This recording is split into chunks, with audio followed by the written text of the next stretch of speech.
ఎవరి సహాయం కోసం ఎదురు చూడకుండా మీ ఇల్లు మీరే బాగుపడేలాగా ఆ మిషన్లు పనిచేస్తాయి. ఆ మిషన్లు ప్రతి జిల్లాలో ఉంటాయి, చాలామంది ఉంటాయి. చాలామంది ఆ మిషన్లు వాడుతూ డెవలప్ అవుతున్నారు. కానీ ఆ మిషన్ల మీద మీరు తయారు చేసే ఏదైతే ప్రోడక్ట్ ఉంటుందో అది ఎన్సీబీకి ఉంటుంది, మీకు 15,000 రూపాయలు జీతం ఇస్తుంది. అంతే తప్ప మీరు తయారు చేయండి మేము కొంటాము, మీరు తయారు చేసి అలాంటివి ఉండదు. మీరు తయారు చేసిన ప్రతి వస్తువును మేమే కొంటాము, కొన్ని మీకు శాలరీ లాగా నెలకు 15,000 రూపాయలు ఇస్తాము.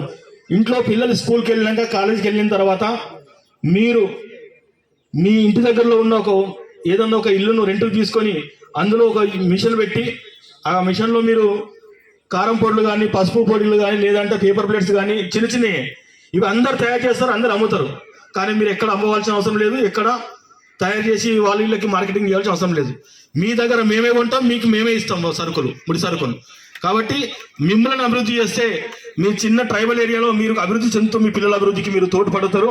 ఎందుకంటే ఇందాక సామిల్ తమ్ముడు అన్నారు బీఈడీలు చేసి ఏదో ఫామ్లోకి వెళ్తారు పనికి అని చెప్పిండు, పార్కుల పనికి వెళ్తున్నారని చెప్పిండ్రు. చాలా బాధాకరం. ఇక్కడ కావాల్సిన ఏవైతే అభివృద్ధి పనులు ఉన్నాయో క్రైస్తవునిగా, క్రైస్తవ బోర్డు చైర్మన్గా కాకుండా నేను కూడా మీలో ఒకనిగా నేను ఖచ్చితంగా చేయవలసిన అవసరం ఉంది, చేసి చూపిస్తాను. తొందరలో ఈ సంఘం ఇక్కడి నుంచి ఈ కమిటీ వేసిన మెంబర్స్ ఎవరుతున్నారో మండల అధ్యక్షులు మండలానికి ఒక్కరు చొప్పున 10 మండలాలు 5 మండలాలు ఏముంటాయో వాళ్ళు 10 మంది వచ్చిన తర్వాత నా దగ్గరికి వస్తే ఫస్ట్ మీకు కావాల్సినది మీకు తెలియంది అంటే మీకు కావాల్సింది అందరూ మాకు ఏ నాయకులు వచ్చినా నాయకులకు చెప్తారు, రాజకీయ నాయకులు సార్ మాకు ఇల్లు లేవు, సార్ మాకు రోడ్లు లేవు అని ఇవన్నీ రాజకీయ నాయకులు చెప్తుంటారు. అలా కాకుండా మీ కుటుంబాలను ప్రతి మండలంలో ఒక 100 కుటుంబాలను మేమే అడాప్ట్ చేసుకొని మీ కుటుంబాలను నడిపించే బాధ్యత మేము తీసుకుంటాం. ఎందుకంటే వాగ్దానాలు చేసుకోవడానికి మేము రాజకీయ నాయకులం కాదు. ఇక్కడున్న పాస్టర్లకు మేము జీతగాళ్ళం, వీళ్ళ కోసం పనిచేయమని దేవుడు మమ్మల్ని పంపించండి. కాబట్టి వాళ్ళ కోసం పనిచేస్తూ వాళ్ళ కుటుంబాలను అభివృద్ధి చేసే బాధ్యత నేషనల్ క్రిస్టియన్ బోర్డు తీసుకుంటుంది. ఉన్న సేవకులకు వాళ్ళ ఆరోగ్యరీత్యా, వాళ్ళ కుటుంబ ఆరోగ్యరీత్యా, వాళ్ళ సంఘం నిర్మాణంలో ఉన్న సంఘాలు ఎప్పుడన్నా పడిపోవచ్చు. దాని విషయంలో మేము ఆలోచించి ఒక్కొక్క సంఘ కాపరికి 25 లక్షల రూపాయలు చొప్పున ఇన్సూరెన్స్ ఇచ్చి వాళ్ళకి తోడుగా ఉంటున్నాం కూడా. ఆల్రెడీ ఈరోజు ఇస్తాం కొంతమందికి, మిగతా వాళ్ళకు కూడా అందరికీ, ఇక్కడ ఉన్న సేవకులందరికీ, వచ్చిన సేవకులందరికీ ఇవ్వడం జరుగుతుంది. సీసీ రోడ్లు అంటే మా పరిధిలో ఉండేవి కాబట్టి మేము చేయలేము. ఇండ్ల విషయం అయితే నేషనల్ మైనార్టీ కమిషన్ ద్వారా కొన్ని ఇండ్లు మనము మంజూరు చేసుకోవచ్చు.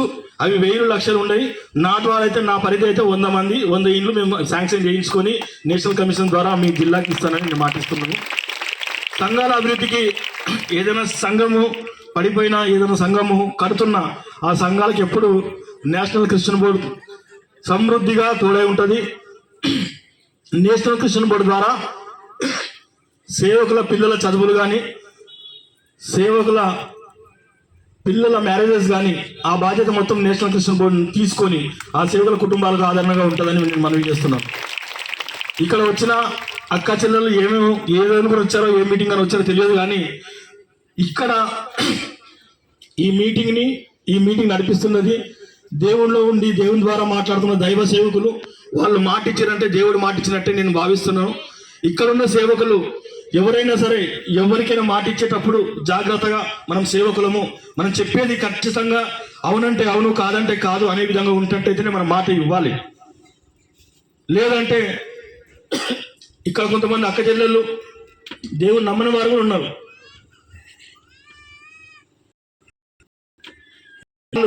మన కోసం బయటకు మాట్లాడే విధానం వాళ్ళకి